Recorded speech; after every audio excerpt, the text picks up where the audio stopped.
ผมตอนนั้นเนี่ยอายุสัก7-8 ขวบเนี่ยนะครับยังอยู่ชั้นประมาณป.1 ป.2เนี่ยนะครับเพิ่นก็บอกเรื่องครับแล้วก็นึกว่าเป็นครูสุรพลเป็นคนฮ้องเพลงนี่นะครับที่เป็นครูเบนจามินซึ่งเป็นต้นฉบับต้นเสียงของครูสุรพลเลยนะฮะก็เป็นเพลงที่ม่วนนะครับกระทุนทองใจเอามาฮ้องระลึกถึงคุณครูบาอาจารย์ของตัวเก่านะครับแล้วก็ได้สมศรีม่วงสนเขียวได้ฮ้องเพลงนะครับได้ฮ้องเพลงตอบเนาะนะครับเขาเรียกว่าเสียงครวญจากเกาหลีนะครับในยุคนั้นก็เอามาสร้างเป็นหนังหลายยุคนะแต่ยุคที่ผมได้ดูนี่เป็นยุคของจตุพลภูอภิรมย์นะครับในปีประมาณ2523เนี่ยนะฮะ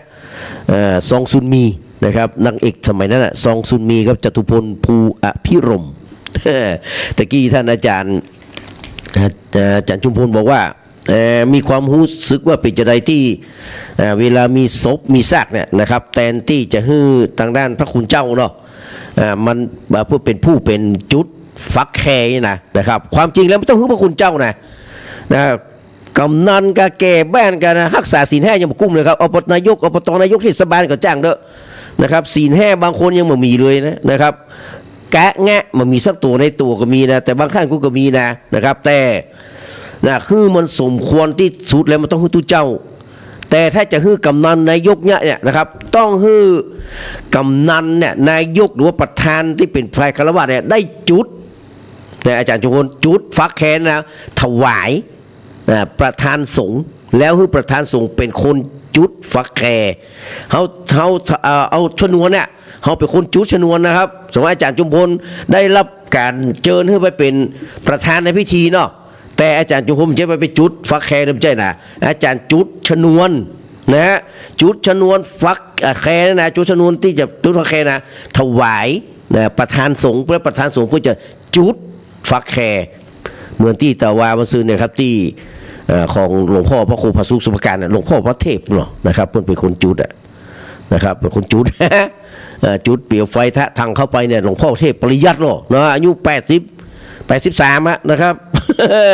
เป็นพระราชาคณะจันเทพละไปฮื้อนายกอะไรเงี้ยทำไรครับคือกูลมาถึงตัวต้องบอกว่ากูลมันมาถึงนะจะเอาแน่เอาตายอย่างบ่เดียวบ่ได้นะครับจะต้องนึกถึงความเป็นจริงต้องนึกถึงความเป็นจริงพูดถึงบอกว่าแง่นี่กลัวเจ๊กเล็กกลัวฝรั่งสตังกลัวคนไทยเสนียดจันไรกลัวตู้เจ้าเสนียดจันไรกลัวตู้เจ้านะต่อเฮ้ยอย่างนะครับตายโหงตายคืนตายตกน้ำโดนเปิ้นยิงรถโจรนี่ก็ตามแต่เนี่ยยังมาฮื้อกำนันไปถอนก็ยังมาฮื้อนายอำเภอไปถอนยังมาฮื้อผู้ว่าไปถอนถ้าเปิ้นว่ามีคุณนั้นแต่ยังมาฮื้อนายกเทศมนตรีนายกอบตไปถอนฮื้อมือสจไปถอนเพราะว่าลิงเหล่านี้นะครับถ้าฮื้อมันเปิงแต่น่ะอยู่หันแต่ฮื้อเกียรติเปิ้นแต่ฮื้อเกียรติฮื้อเปิ้นเนี่ยจุดชนวนแล้วก็ถวายประธานสงฆ์นี่คือสิ่งที่ควรจะทำบอกว่าจะเป็นศพตู้เจ้าก็ดีบอกว่าจะเป็นศพนะครับชาวบ้านก็ดียิ่งเป็นศพพระคุณเจ้านี่ชาวบ้านบอกควรจะไปจุดเด็ดขาดถ้าจุดเทียนชนวนถวายนะโอเคนะครับบางคนมันจะเอากันแน่กันแต่นะโดยบอกคำนึงถึงความเป็นจริงนะมีหลายที่นะ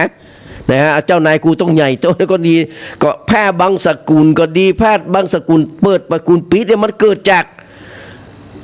ตัวเช่านะฮะใหญ่เหมือนกันคนบ้านใหญ่เหมือนกันบางสกุลเนี่ยครับ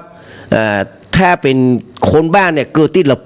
ถ้าเป็นคนบ้านเนี่ยเกิดที่จังไรเขาเนี่ยนะฮะที่มีใจผิดใจเปิดเนี่ยนะถ้าเป็นตู้เจ้าเกิดที่ละปูนนะครับไปสืบประวัติเลยนะครับแต่มันเริ่มมาจากเนี้ยนะครับดังนั้นก็ทางที่จะดีที่สุดนะไม่น่าเรื่องจังเนอะพระผู้พันยศวีเนอะเฮานี่ก็มีหน้าที่จุดเทียนชนวนฮึเปิ้ลจุดเทียนชนวนฮึเปิ้ลแล้วก็ฮึเปิ้ลเป็นคนจุดฟักแคร์ฮึตุเจ้าเนี่ยจะเป็นสิ่งที่สมควรอย่างยิ่งและสมควรกระทำนักที่สุดอันนี้ก็ฝากไว้ตัวเนอะขอบคุณทุกเสียงทุกสายเนอะแดงกัดกล้อมเนาะแดงกัดก้อมนะครับแดงกัดก้อมนะครับเดี๋ยวจะได้ฟังเพลงเนอะได้ฟังเพลงที่แนะนำมาพี่อิ๋วหนองจ้างคืนเนาะสัญญาเตรียมไว้แล้วเดี๋ยว จัดไว้ฮือนะครับพูดลูกสาวผู้การนางก๊อกมาแห่สนงเสน่ห์นางฟ้ายังอายเนาะเดี๋ยวได้ฟังเด้อนะครับหลายคนหลายท่านที่ติดตามแม่ป้าดาเนาะป้าดาจากสันทรายปณิดาสันทรายนะครับ ไม่ได้นอนเนี่ยแต่หลับฟังอยู่ ไม่ได้นอนแต่หลับฟังอยู่ เดี๋ยวตั้งไว้แล้วครับเพลงของไพรวันลูกเพชรไอ้สมนึกนินเขียวนะชื่อแต่เพื่อสมนึกนินเขียวนะครับมันมีครั้งหนึ่งนะครับที่อยู่ในวงครูสุรพลสมนึกกับสมนึกสองสมนึกนะสมนึกใจมากับสมนึกนินเขียวเป็นเพื่อนกันนะครับสมนึกใจมาก็คือชนละทีทานทองสมนึกนินเขียวก็คือไพรวันลูกเพชรทำครูสมนึกใจมาเนี่ยก็คือชนละทีทานทองนี่นะก็มาทำงานกับครูสุรพลอยู่ในวงเดียวแหละมีสมนึกนินเขียวอยู่ตัวนะครับทุกคนก็เป็นเพื่อนกันอัธยาศัยไม่ตีดีด้วยกันถึงกู้นะครับอันเพิ่งมาแต่งเพลงไอ้ไตเงาโศกไตเพลงไอ้อย่างก็ไอ้หนุ่มต้องกงตะเกียอยู่ได้รางวัลก็เพิ่นมาเครียดแค้นชิงชังกันแต่มันมีวันหนึ่งนะครับครูสุรพลส่งจดหมายนะครับบอกคือกับสมนึกนินเขียวว่าเฮ้ยเพราะว่าไอ้ดวนมันมาใช่ไอ้ดวนว่าใช่ไอ้สมนึกเนี่ยนะครับชลทีเนี่ยมันมาควายกู้วันเนื่องจากว่าไปอยู่ไกลครับต้องนั่งรถแมนลงเรือหลายต่อก็จะมาถึงวงของครูสุรพลแม่ควายกู้วันเพราะว่าวงครูสุรพลนี้เป็นมีระเบียบนะระเบียบเรื่องอย่างแต่หลายอย่างนะครับรู้สึกจะเบียบตามทหารของเพื่อนเนาะความเป็นทหารของเพื่อนระเบียบมันค่อนจะยุ่มยิ้มยุกแล้วก็เข่งคัดก็เลยส่งหนังสือว่าเอาอีคิงถ้ามันมานะคิงเอาหนังสือเนี่ยส่งมาเลยซองข่าวเนี่ยว่าหาบังคับละบอกก็ออกไปเถอะ สมนึกนินเขียวก็เลยเอาซองจดหมายซองข่าวนี่นะครับไปส่งให้กับสมนึกใจมาสมนึกว่าเป็นอย่างเพื่อนเข้าใจดีกว่านะครับจากนั้นก็ไปอยู่วง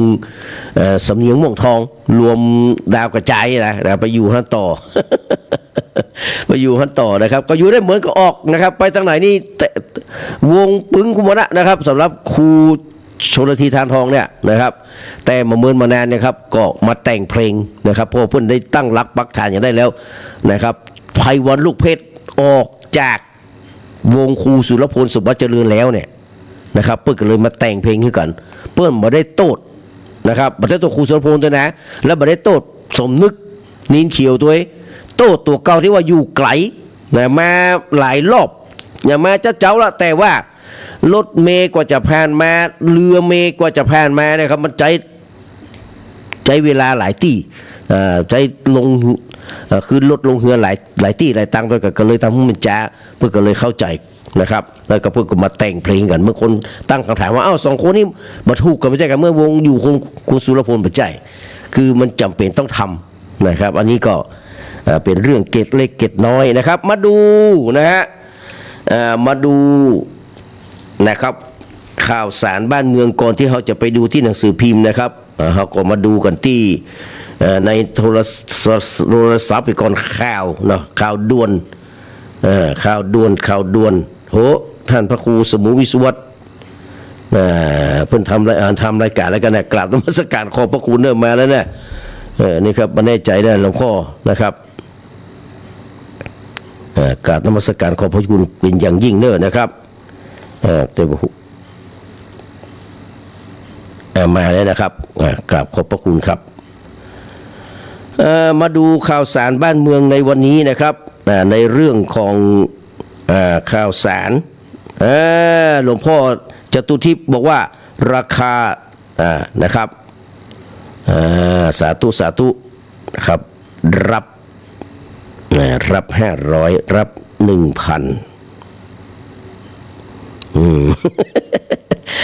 การงานบุญกันนักแต่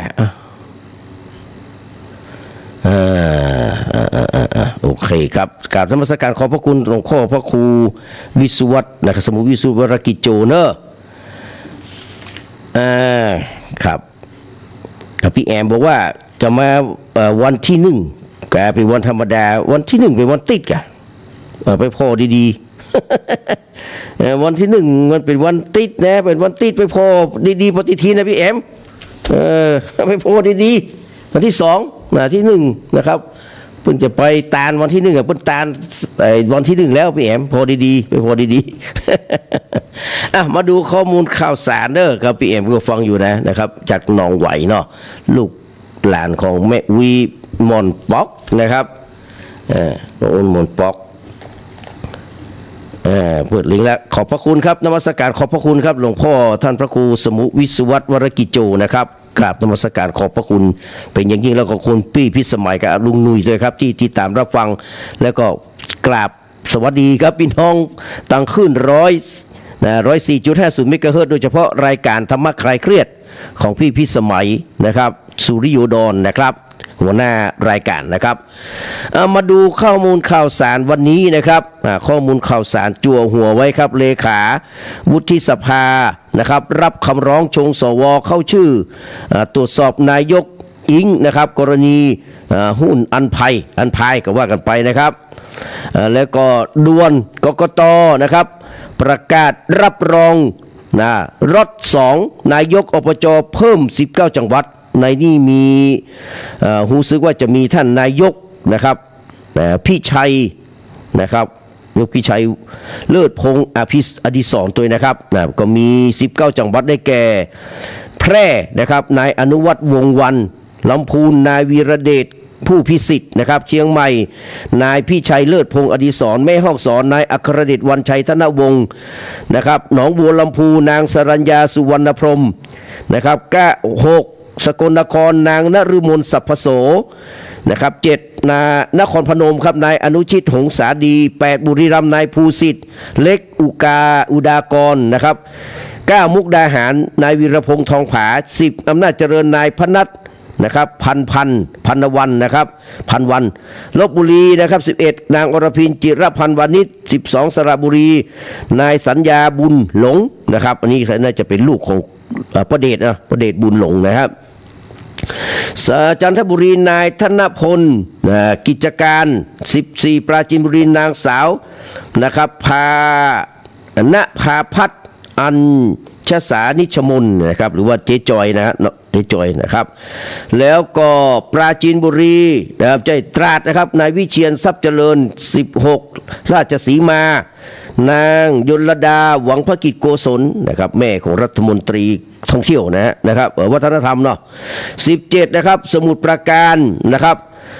ศูนย์ทรปานแสงทอง18ภูเก็ตเรวัตอารีรอบ19พังงาบำรุงปิยะนามวานิชนะครับอันนี้ผลการเลือกตั้งสมาชิกองค์การสภาบริหารส่วนจังหวัด38จังหวัดได้แก่ลำพูนนะครับอันนี้สมาชิกนะครับลำพูนเชียงใหม่แม่ฮ่องสอนหนองบัวลำพูสกลนครนครพนมบุรีรัมย์มุกดาหารอำนาจเจริญลพบุรีสระบุรีจันทบุรีปราจีนบุรีตราดนครราชสีมาสมุทรปราการภูเก็ตพังงากำแพงเพชรพะเยาสุโขทัยตากอุดรธานีกาฬสินธุ์เพชรบูรณ์ขอนแก่นชัยภูมิยะโสธรนครสวรรค์เพชรบุรีพระนครศรีอยุธยาอ่างทองราชบุรีปทุมธานีระนองนครศรีธรรมราชและชุมพรนะครับอันนี้ก็เปิ้นบอกว่าถ้ามีเหตุอันควรได้เชื่อว่ามีการทำผิดกฎหมายก็จะมีการลงโทษย้อนหลังบอกใครเชื่อเรื่องนี้นะฮะบอกใครเชื่อเรื่องนี้สักใดนะครับเนื่องจากว่าที่ผ่านมากกตประกาศแล้วประกาศเลยบหารไปลงโทษไปมันจะมีก็บอกว่ากันนะครับอย่างที่ผมจั่วหัวไว้ก็ศาลสั่งจำคุก6 ปีพี่สาวพี่เขยรัฐมนตรีบุกรุกโบราณสถานสั่งชดใช้10 ล้านนะครับเมื่อวันที่25นะครับ25คือตะวาเนี่ย2568ครับศาลจังหวัดสงขลานัดฟังคำพิพากษาคดีบุกรุกโบราณสถานเขาน้อยอำเภอสิงหนครจังหวัดสงขลาเมื่อปี2565นะครับซึ่งสำนักศิลปากรที่1สงขลาแจ้งความเมื่อเดือนกุมภาพันธ์2565ดำเนินคดีกับนางนัทนรันนะครับจันสว่างพี่สาวของนายเดชอิฐขาวทองรัฐมนตรีช่วยว่าการกระทรวงสาธารณสุขและเลขาเลขา ประชาธิปัตย์เนาะแล้วก็นายชาญชยานะครับจันสว่างอดีตนายกเทศมนตรีเมืองสิงหนครนายกองจันสว่างนายกเทศมนตรีเมืองสิงหนครบุตรชายและคนขับรถแบ็คโฮแฮม2 คนนะครับในฐานความผิดข้อหาลักทรัพย์นะครับมีความผิดต่อพรบโบราณสถานโบราณวัตถุศิลปะวัตถุและพิพิธภัณฑสถานแห่งชาติพรบป่าไม้พรบการขุดและถมดินพรบแร่พรบโรงงานและประมวลกฎหมายที่ดินหลังจำเลยทั้ง5 คนลักลอบขุดดินออกจากโบราณสถานเขาน้อยอำเภอสิงหนครห่างจากฐานเจดีย์เขาน้อยอายุ 1,400 ปีมาถึง50 เมตรโดยภายหลังศาลอ่านคำพิพากษานะครับนานกว่า2 ชั่วโมงนายสมโพธิ์โชติชูช่วงอดีตรองผู้ว่าราชการจังหวัดกระบี่ในฐานะภาคประชาชนเปิดเผยว่าศาลจังหวัดสงขลาอ่านคำพิพากษาชั้นต้นคดีดังกล่าวโดยตัดสินจำคุกนางนัทนรันหรือพรทิพย์หรือว่าเจ๊อ้อยจันสว่างจำเลยที่ 1และนายชาญชยาหรือเสริมศักดิ์จันสว่างจำเลยที่2คนละ6 ปีและศาลสั่งให้จำเลยที่1ที่2ชดใช้ค่าเสียหายทางแพ่ง 7.8 ล้านบาทขณะที่และค่าที่ดินหายไปและค่าที่ดินที่หายไป 2.7 ล้านบาทรวมกันเป็นเงิน10.5 ล้านบาทนะครับพร้อมดอกเบี้ย7.5%ต่อปีเมื่อปี65พี่น้องผ่านมา3 ปีมันเท่าใดกับไปคูณอันไหนครับส่วนจำเลยที่3และจำเลยที่4ซึ่งเป็นคนรับแบ็คโฮนายกองจันสว่างนายกเทศมนตรีเมืองสิงหนครศาลพิพากษาจำคุกคนละ2 ปีโดยบรอลงอาญาส่วนจำเลยคนที่5ซึ่งปัจจุบันดำรงตำแหน่งนายกเทศมนตรีเมืองสิงหนครทั้งนี้ศาลพิพากษานะครับและหลังศาลพิพากษาแล้วจำเลยทั้งหมดได้ยื่นหลักทรัพย์ขอประกันตัวชั่วคราวทันทีส่วนการปฏิบัติหน้าที่ของนายกองจันสว่างนายกเทศมนตรีเมืองสิงหนครครั้งนี้ต้องรอให้ผู้ว่า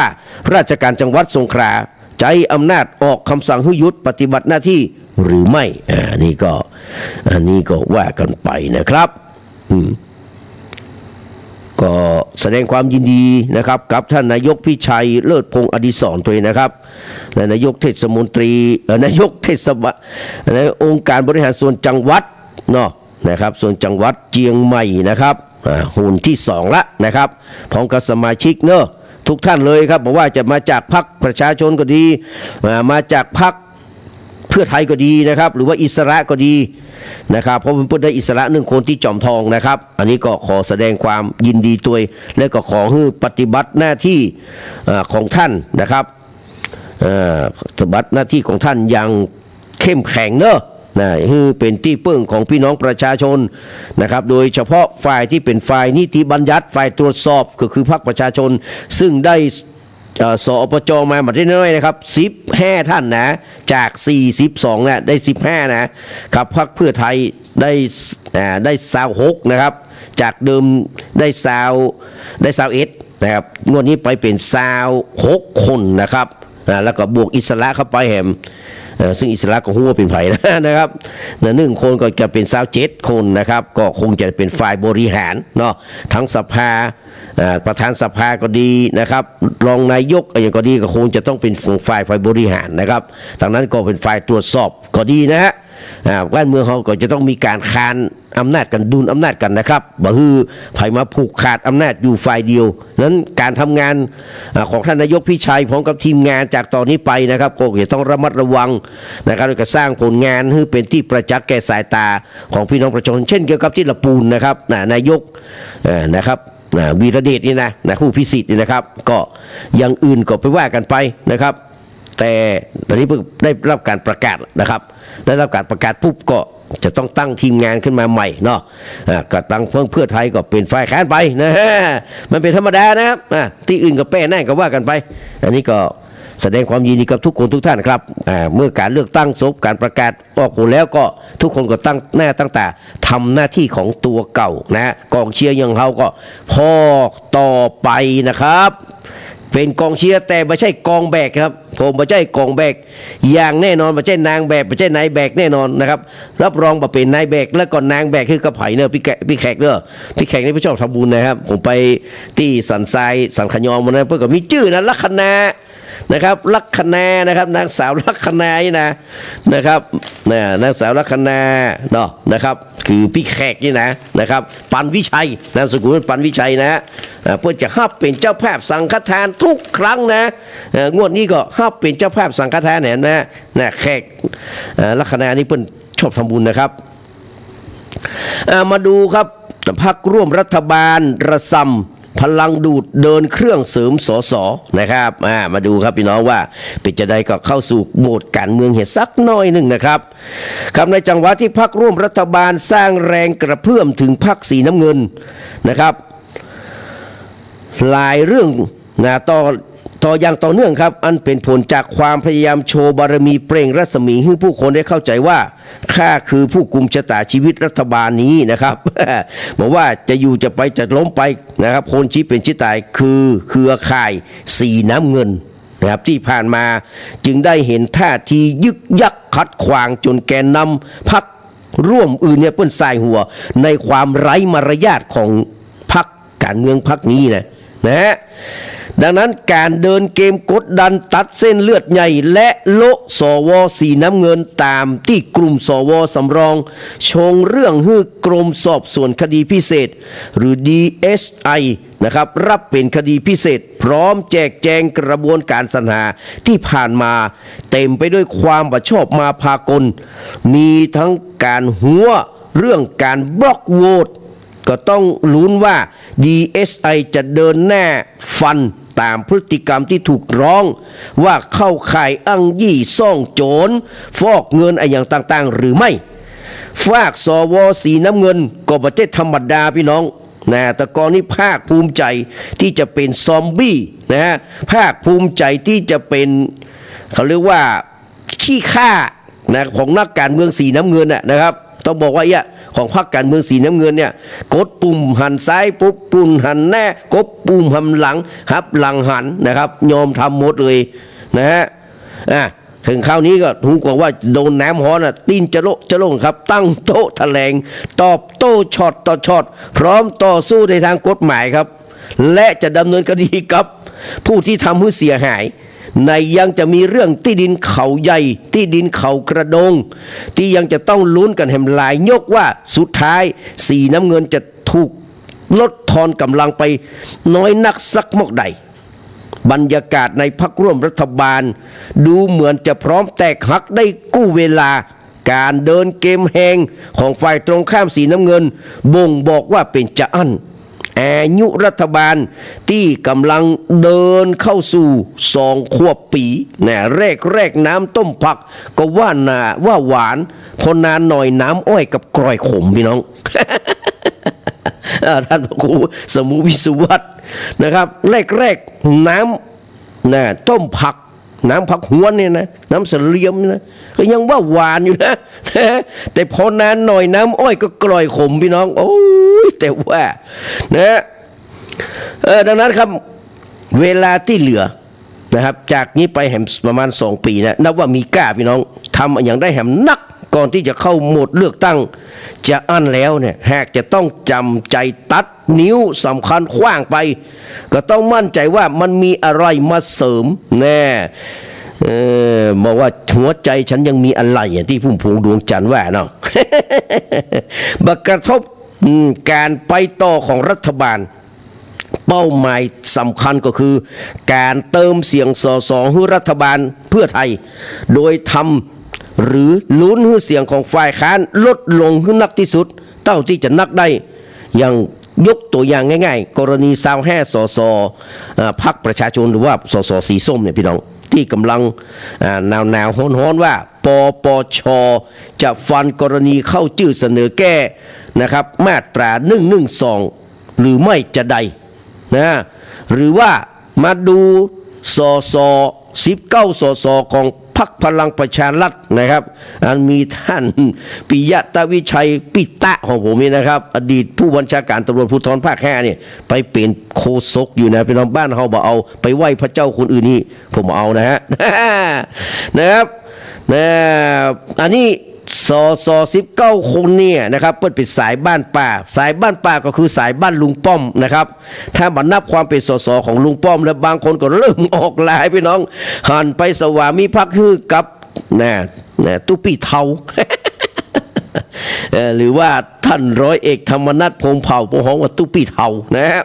ประธานที่ปรึกษากล้าทำนะครับล่าสุดกาญจนาจังหวะครับสชัยภูมิโชว์ตัวนั่งที่กล้าทำในสภาเป็นที่เรียบร้อยไม่ต้องไปแปลความหมายเป็นอื่นให้เมื่อยตุ้ม ครับนั้นจึงบอกแปลกครับพี่น้องเพราะสถานการณ์ของพลังประชารัฐที่บันแน่นอนบรรดาปัจจุบันหลายคนที่ถูกเรียกขานว่านกแลก็คือนกเอียงนะนกเอียงก็คือนกแลนะรัตนเชษฐาวิหกชำเลืองรัตนเชษฐาวิหกชมเลืองสมมุตินามตามท้องเรื่องนะท่านอาจารย์จุโพนะแดงกัดก้อมนะไม่น้อยนะพิบดานะแล้วก็ลุงหมานนะยศวีนะพ่อพรยศวีพ่อผมเนี่ยนะครับและทำหลายคนที่ฟังอยู่นะพี่น้องทางดอยสะเก็ดก็ดีบางตั้งแม่จ้องแม่จึงแม่ใจที่ไหนก็ถามแต่ที่ฟังแล้วมาโทรมานะแม่เลนูก็ฟังอยู่นะอยากจะถามว่ารัตนเชษฐาวิหกชำเลืองสมมุตินามตามท้องเรื่องข้าพเจ้าได้ชื่อว่ารัตนเชษฐาวิหกชำเลืองสวันนี้ก็คือเป็นรัตนเชษฐาวิหกชำเลืองหมดนะครับรุ่นใหม่ๆนะที่ได้มาแบบบักคาดฝันว่าจะได้นะเจียงใหม่นี่ก็เก็บ7-8 คนที่ไม่หมดละนกแรหมดนะครับเนี่ยนะฮะคาดว่ามันแน่คาดว่าจะได้จะกดได้มานะได้มาแล้วเนี่ยอย่างมาจ้างซักอย่างนี้นะครับรัตนะแปลว่าแก้วนะครับรัตนะแปลว่าเชษฐาแปลว่าอ้ายนะครับเชษฐาแปลว่าอ้ายนะครับวิหกแปลว่านกชำเลืองแปลว่าแลเพราะฉะนั้นรัตนเชษฐาวิหกชำเลืองแปลว่าไอ้แก้วนกแลครับ ไอ้แก้วนกแลเนี่ยดังนั้นไอ้แก้วนกแลทั้งหลายก็จะต้องเลือกน้ำบ่อนี้เป็นสำคัญก็คือเกาะเกี่ยวไปกับฝ่ายรัฐบาลเพราะเป็นฝ่ายค้านท่านอาจารย์บรรหารของผมนี่บอกว่านะครับมันอดอยากปากแห้งเฮ้ยมันตึงบ่ม่วนฝ่ายรัฐบาลนี่ปากเลียแพรบมันเบ้อเพราะเป็นเฮานี่มันปากอดอยากปากแห้งอุ้ยมันน้ำลายจางปากจางคอหันเปิ้นกินส้มนะยิ่งกว่าหลวงปู่ทองอยากได้บะพางนะบะพางของครูบาเจ้าศรีวิจัยตอนที่สร้างตางใหม่แล้วใหม่ๆนะโอ้ครูบานะครับเปิ้นถามเปิ้นเอาของขังนะแจกคือลูกศิษย์ลูกหานะครับคนที่มาร่วมทำบุญหลวงศรีปาแก้วก็ได้อันนั้นคนนั้นก็ได้อันนี้นะครับแต่ปรากฏว่านะครับเปิ้นมาถามหลวงปู่ทองขณะนั้นเป็นขยมนะหลวงปู่ทองเป็นขยมนะว่าท้องทำไมเด้อท้องมึงก็ได้อย่างลูกเฮ้ย แต่ปู่ทองเฮ้ยนะครับตอนนั้นเป็นเด็กชายท้องนี่นะคอบักผางตัวหมกบุญว่าผมขอมาแผง2 แกนครับครูบา ครูบาก็บอกเอาเถอะเว้ยพวกก็เลยเอาคนบ้านก็เลยเอาไม้มาสีหืออันหลวงปู่ทองพุ่นห้องทองมะปรางทองบะผางตั้งแต่มานั้นมาไพ่บหูประวัติเนี่ยนะพี่น้องขนาดท่านเจ้าคุณสุวรรณเมธียังบหูประวัติเลยนะมีกับพี่หนาเนี่ยไปอ่านหนังสือของเพนสีสุกตะใจทาใจนั่นแหละนะครับสุกตะใจอินนะครับดังนั้นนกแลทั้งหลายก็จะต้องเลือกเป็นฝ่ายรัฐบาลและจะต้องจับตานักกว่าใครก็ได้แก่นะครับกระแสตระกูลพรพงศ์หนองคายชัยรบมงคลนะครับหรือว่าชัยมงคลชัยรบนี่นะสกลวิริยะทองป่ามุกดาหาร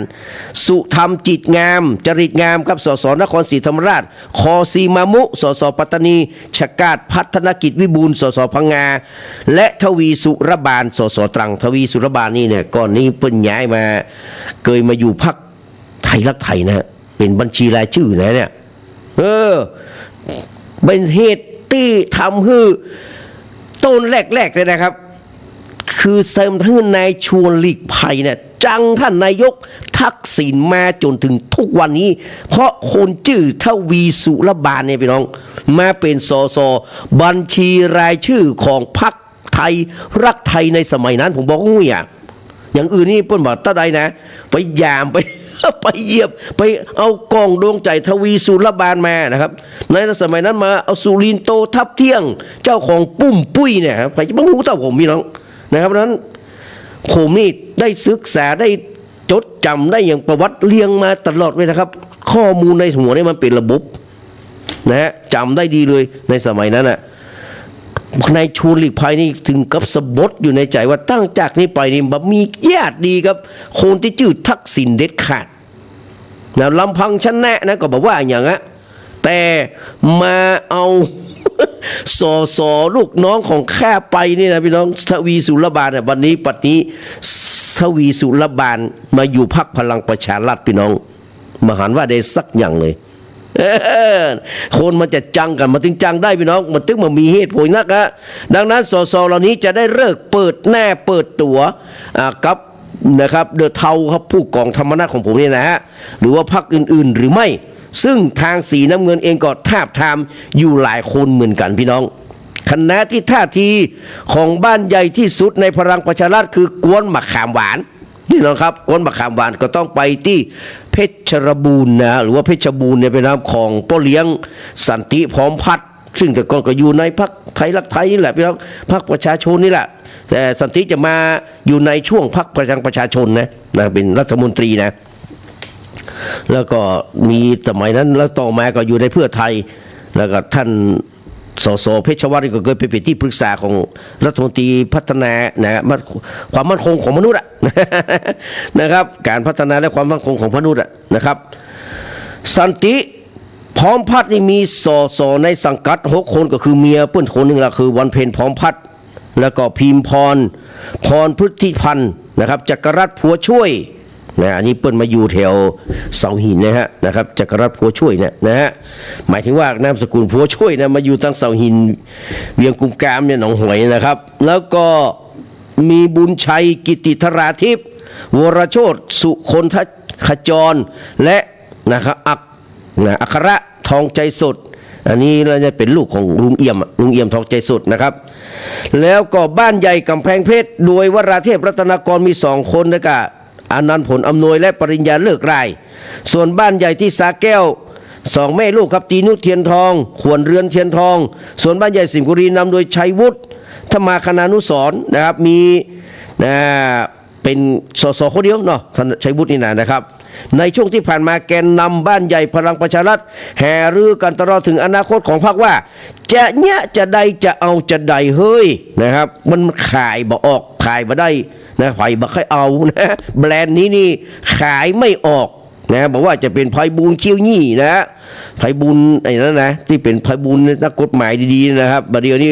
ไร้ราคาพี่น้องนะแต่ก่อนมันเป็นพวกเดียวกันถึงศาลรัฐธรรมนูญถึงอันนั้นอันนี้เนี่ยคือมันเป็นพวกเดียวกันนะครับมีอำนาจทรงไปอย่างไรเพื่อว่าอันต่างมันหมดนะไพบูลย์เนี่ยนะฮะแต่บัดเดี๋ยวนี้ไม่ใช่แล้วครับคนเฮานี่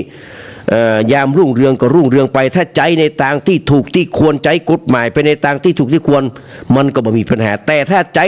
กฎหมายไปทางอคติจังนายกยิ่งลักษณ์เนี่ยนะครับจังตังฝั่งเพื่อไทยตังฝั่งคือไพบูลย์นี่จังตังฝั่งประชาธิปไตยว่าง่ายๆเนี่ยนะครับชีวิตของมันคือได้ดีกับเผด็จการมาตลอดนะลองไปลงสสเขตครับ300 คะแนนจะได้ก่อนไพบูลย์เนี่ยไม่ได้ครับมีทางนะมีทางที่ขาดคราวที่แล้วลงภาคเองว่าได้คะแนนก็เป็นขยิงได้คะแนน20,000 ไปได้เป็นสสคนที่เพิ่นสอบตกยังจำง่ายๆนะเจบุษลีเนี่ยนะเพิ่นสอบตกได้60,000 ไปเกณฑ์ได้70,000คน60,000 ไปไม่ได้เป็นแต่ตึงพักได้แค่20,000 ไปและได้เป็นสสพี่น้องนี่คือความบัดซบสมัยเด้อครับที่จังใจเขาเองนะความบัดซบความระยำของการร่างรัฐธรรมนูญของนายมีชัยฤชุพันธ์และพรป.ประกอบรัฐธรรมนูญว่าด้วยการเมืองและการเลือกตั้งนะครับอันเนี้ยมันบักเข้าแท้ละนะมันบักเข้าแท้ละ ดังนั้นครับ เงื่อนไขสำคัญอยู่ที่ลุงป้อมพร้อมกับมองหาลู่ทางข้างหน้าว่าควรจะเตียวกันโตจะใดนึ่งในตัวที่ถูกเลือกที่สุดคือปั้นดาวดวงใหม่แหล่งรวมบ้านใหญ่ที่การันตีสสเขตวางเป้าไซกลางค่อนข้างไปทางกระทัดรัดซาวถึง30นี่ขอสักแค่นะครับถ้ามันได้นี่เนี่ยนะถือว่าสุดยอดนะจะต้องเสี่ยงไปประมาณ 5,000 ล้าน5คนของคุณเนี่ยนะฮะจะต้องได้เสี่ยงไปประมาณ 5,000 ล้านนะเตี้ยผมด้วยนะครับสถานการณ์ตอนนี้นับว่าเป็นช่วงหัวเลี้ยวหัวต่อสำคัญการปรับครม.ครั้งต่อไปก็อาจจะได้เห็นสัญญาณบางอย่างที่จะเกิดขึ้นกับพรรคน้ำเงินพรรคภูมิใจขวางพี่น้องนี่เขาเรียกว่าพรรคนี้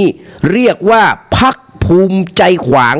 างทุกอย่างที่เป็นความเจริญของประเทศชาติและประชาชนนะครับขวางทุกอย่างนะฮะทั้งที่เป็นพรรคร่วมรัฐบาลแทนที่จะห่อหมกหันแก่ประโยชน์ส่วนตัวหันแก่ประโยชน์ส่วนรวมแต่ไปหันแก่ประโยชน์แค่ของพรรคคิดว่าอันนี้เป็นนโยบายหลักของพรรคเพื่อไทยซึ่งเป็นแกนนำรัฐบาลนะครับเราจะผ่านไปโดยง่ายๆไม่ได้เพราะพรรคเราจะไม่ได้คะแนนนี่คือความคิดของคนในพรรคสีน้ำเงินนี่พี่น้องแต่ภาพ ภาพที่หันว่าจะชื่นมื่นนี่นะครับอันนี้บัดใจแน่นอนครับภาพที่ออกมาเนี่ยมันคนละเรื่องกับความเป็นจริงอยู่ในขณะนี้นะครับความเป็นจริงมันอยู่ในขณะนี้นะครับมันไม่ใช่อย่างแน่นอนนะครับขอบพระคุณนะครับท่านผอ.สถานี100นะครับ 4.50 เมกะเฮิรตซ์ที่จะลายเสียงไปจนถึงเวลาบ่าย3 นาฬิกานะครับแต่ถ้ามีรายการปกติเข้าก็ตัดได้เลยครับท่านอาจารย์ครับกราบนมัสการขอบพระคุณเป็นอย่างยิ่งนะครับมาฟังเพลงเหตุสักน้อยหนึ่งนะครับเดี๋ยวเขามาสู่ช่วงนะครับความจริงจากหนังสือพิมพ์นะคือว่าสืบเสาะอารมณ์สื่อนะครับมาฟังเพลงที่ป้าลุงแมนนะครับลุงแมนจากเมืองแกนสลีเมืองแกนพัฒนานะครับแม่แต่งเนอะเปิ้นขอมาว่าขอฟังโคสิทธิ์มาได้ฟังหมื่นแล้วมาฟังโคสิทธิ์นพคุณนะครับมาจากเพลงมาลีและลั่นทมนะครับหลังจากนั้นเปลี่ยนบรรยากาศครับพี่น้องมาฟังเพลงนะครับที่เราไม่ได้ฟังเหมือนเนาะรับรองว่า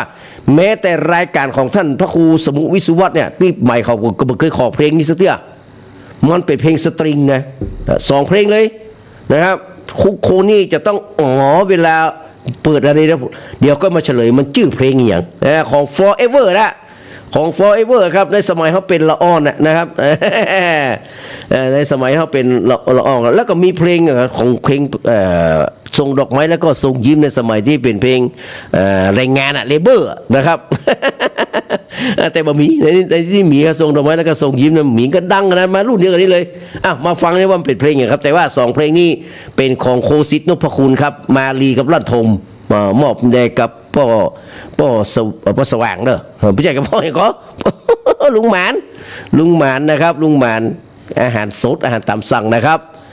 แล้วก็จากนั้นก็ฟัง Forever 2 เพลงนะเพลงอย่างเดียวก็มาเฉลยนะฮะมาเปลี่ยนเป็นสตริงพ่องนะแต่ว่าเพลงนั้นเพลงอื่นจะได้ฟังอยู่นะครับ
ใจตรงกันผูกพันรักใหม่สุขใจเหลือเกินรักเพลินสดใสมอบรักให้เธอใจฉันเมื่อลอยหากเธอยังคอยฉันพลอยอิ่มใจ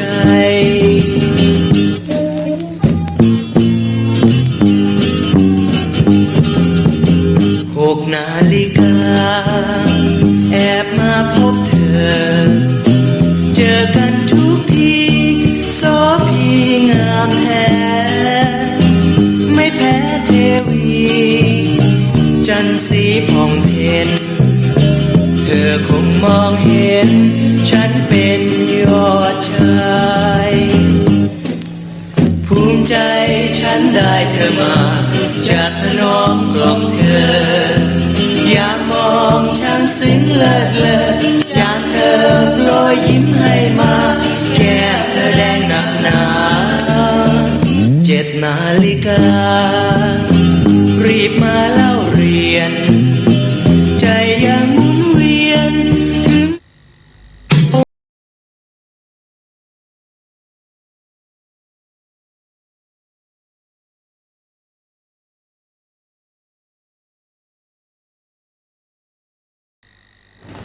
เปิดไปแล้วครับ forever เนาะ forever ก็คือความหวังหลังรอยยิ้ม เพลงนี้ปี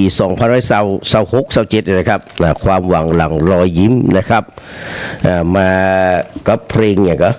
ไม่ลืมรักอีกอะมันไปตั้งใดแล้วไม่ลืมรักมันหายไปเลย ไม่ลืมรักนะที่จริงจะเปิดเพลงไม่ลืมรักฟังไปได้เลยเนาะมันอยู่ทั้งกลางเพลงนะครับเดี๋ยวฟังใหม่เด้อมันมีแฟนฉันมาเข้านี่ก่อนนะมันเรียงถูกแล้วชาตรีเนี่ยเดี๋ยวก็ปิกมาฟังนะครับชาตรีนะครับเดี๋ยวเขาก็มาฟังนะไม่ลืมรักเดี๋ยวก็ฟังเนอะนะครับฟังกันข่าวสารบ้านเมืองต่อนะครับที่จริงมันไม่ลืมรักอีกเพลงหนึ่งนะไม่ลืมรักนี่อย่างเหรอสุดที่รักฉันยังคิดถึงใจฉันยังคนึงมิไหวต่อให้ฟ้าถล่มมาลายไม่ลืมรักเธอนะประมาณปี2525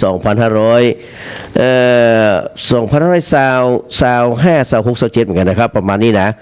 นะครับความหวังเราว่ายินนี่มาก่อนหน่อยนะครับแล้วก็ไม่ลืมรักนี่จะโตยมาสัก2 ปีนะครับสุดท้ายแล้วก็จะมีที่จริงมันอยู่ในชุดนี้ก่อนนะเขาย้อยปล่อยออกมาแบบนี้นะครับแต่ก่อนเนี่ยเขาบอกหูเรื่องก็เพิ่นแล้วก็มีคอยรักจากเธอเนาะนะครับของดีแอดลาดนะฮะเมฆบนฟ้า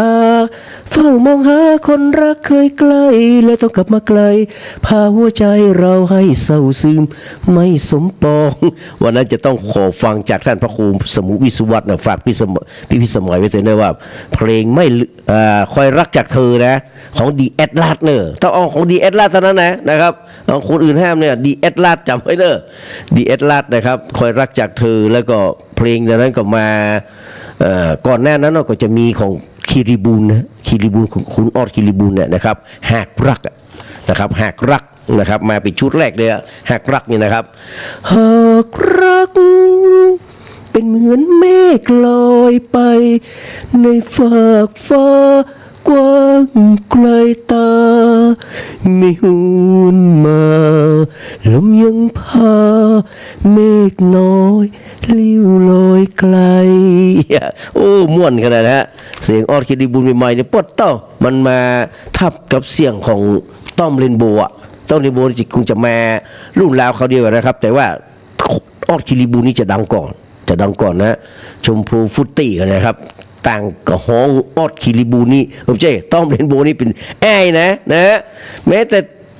จะรุ่นแล้วก็เดี๋ยวเต็กชิโร่นะแต่เป็นแน่เป็นหนุ่มเนาะถูกต้อมเรนโบว์แน่เป็นหนุ่มแต่อายุแก่กว่าหมู่นี้นะแล้วไปจะเต้าคุณปิงฟุตตี้นะครับซึ่งเป็นบัดดี้รุ่นพี่ของชมพูฟุตตี้นะครับขอบคุณแม่แอลนะครับชวีวันเนอร์ครับแม่แอลชวีวันนะครับ นามวงนะนี่ก็มีแหมสมนึกเหมือนกัน สมนึกนามวงนี่คือนามวงแต่ไม่ใช่นามวงของอรัญญาไม่ใช่นามสกุลนามวงนะอรัญญาไม่ใช่นามสกุลนามวงพี่เปียกไม่ใช่นามสกุลนามวงนะครับเป็นชื่อในการแสดงอะไรครับนามวงเนี่ยมันก็เลยทำให้นามสกุลนามวงนี่ลั่นลือไกลนะเพราะถือว่าอาจเสริมส่งพงพันธุ์ให้ลั่นลือหรือแค่ถือศักดิ์สกุลประยูนวงเนี่ยอรัญญานามวงนี่ต้องยอมรับเขาว่าทำให้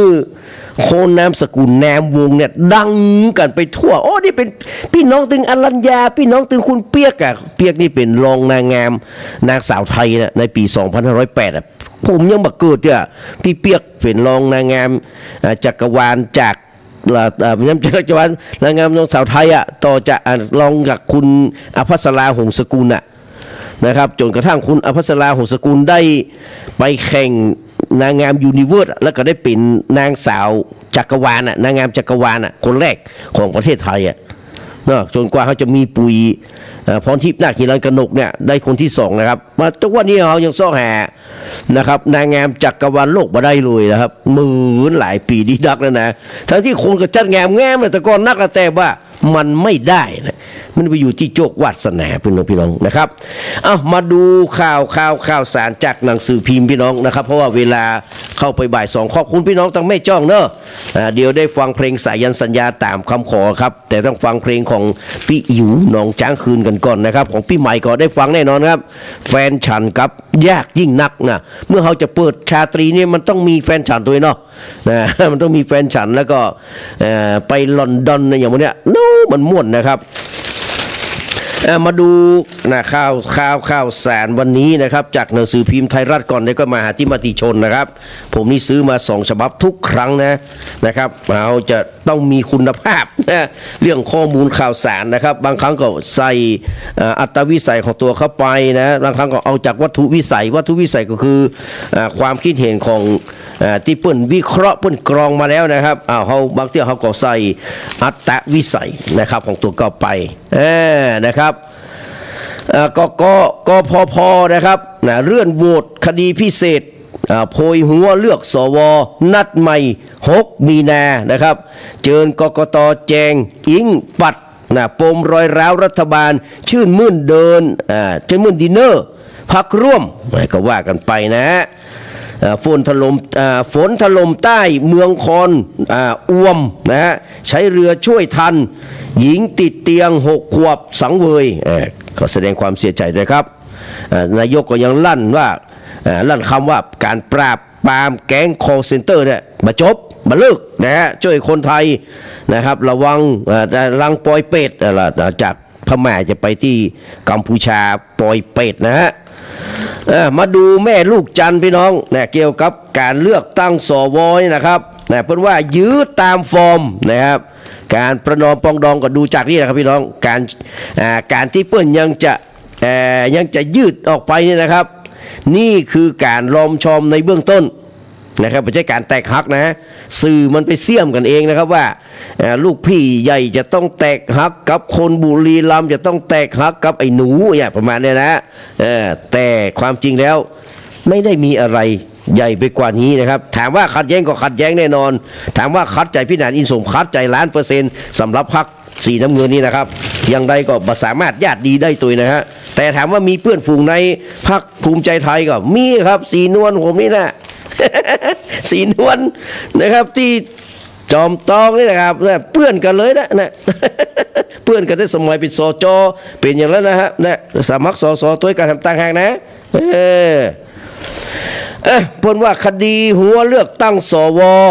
เป็นคดีพิเศษนะครับต้องเกิดการอาการลำไส้เลื่อนกำเริบ เฉียบพลันต้องเลื่อนไปลงมติแห่งครั้งในวันที่6 มีนาคมนะเพราะว่าโอ้อย่างอันล้ำเหลือออกตัวขนาดแห้งขนาดแต่ดันแวะจอดกลางทางพี่น้องจำได้ครับสมัยเมื่อมีนาคมเมื่อปี2554เนาะนะปี2551-52เลยกะที่เขาไ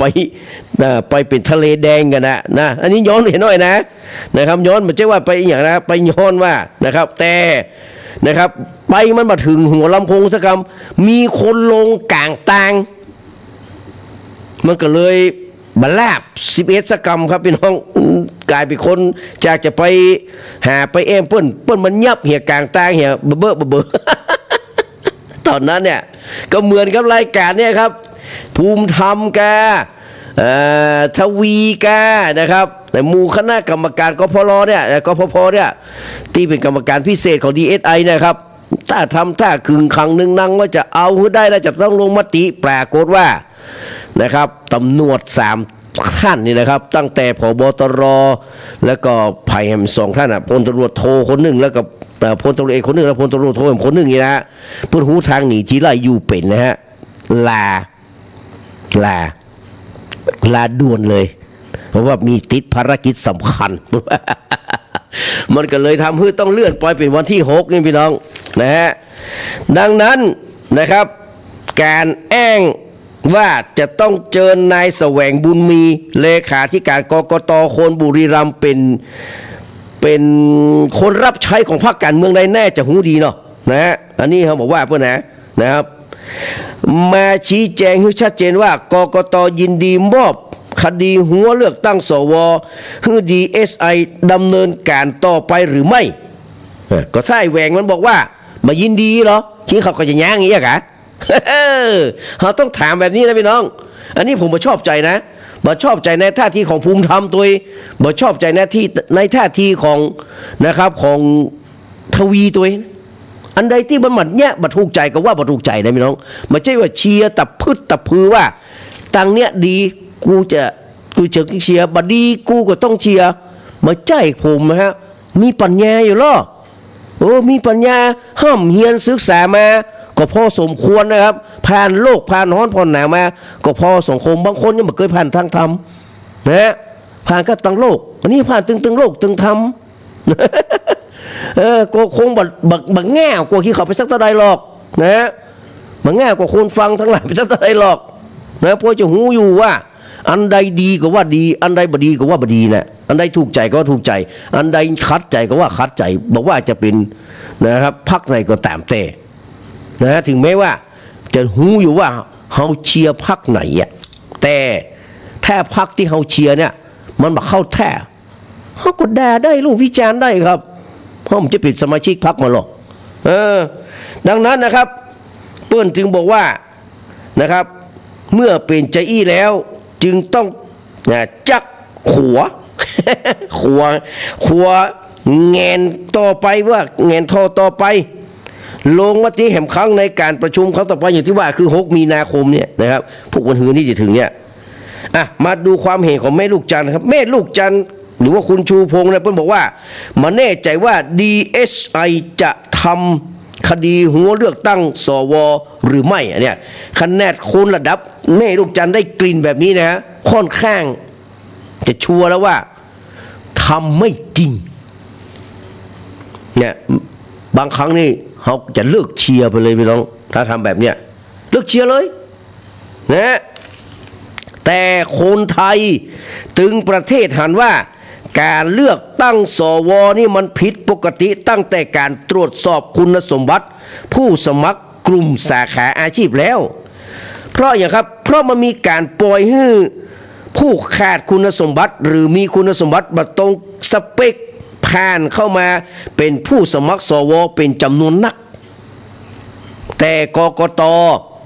ทำหูนาตาหมื่นนะหูหนวกตาบอดว่าง่ายๆเนี่ยครับมันต้องมาอู้ล่อไปลงมาหูนาตาเล่อเนี่ยมันตาเล่อมันหันอยู่หรอแต่ถ้าหูหนวกตาบอดเนี่ยมันฟังอย่างมันพออย่างบาหารซะอย่างละความผิดปกติใดๆนะครับเมื่อหูหนวกและตาบอดอย่างเช่นกกต.ในชุดปัจจุบันนี่นะครับมันก็จะเป็นอย่างนี้มันจะบาหารซะอย่างละแม่ลูกจันชี้ว่าการเลือกตั้งระดับอำเภอก็มีความผิดปกติชัดขนาดนักเพราะกติกากำหนดให้ผู้สมัครสวต้องลงคะแนนเลือกตัวเก่าเป็นอันดับแรกแล้วจึงจะไปลงคะแนนเลือกกลุ่มอาชีพอื่นแหม1 คนแต่ปรากฏว่าเนี่ยพี่น้องมันพิลึกกึกกือสิ้นดีปรากฏว่ามีผู้สมัครนะครับบัตรลงคะแนนให้เลือกตัวเก่า มีคนสมัครเนี่ยบัตรเลือกตัวเก่าแต่กันโลกไปลงคะแนนเลือกผู้สมัครคนอื่นในกลุ่มเดียวกันเอาแบบดื้อๆนะโอ้ยอุตส่าห์เสียเงินงบประมาณเงินประมาณของเขานะแก้สมัครเท่าไหร่ครับ 2,500 บาทคณะอาจารย์กฤษณะยังบ่ลงเลยเพราะว่ามีตังค์ 2,500 นี่กฤษณะว่ามีตังค์ลงว่าตอนนั้นนะ ก็ให้ว่าจะลงจะดีอ่ะคือเขาโฆษณาคือจะดีอ่ะเฮ้อปากว่าบอกเขาละกฤษณะบ่ลงสักคำ ดังนั้นอุตส่าห์เสียเงินกล้าสมัคร 2,500 บาทนี่นะแต่ดันไปลงคะแนนให้กับกู้แข่งในกลุ่มเดียวกัน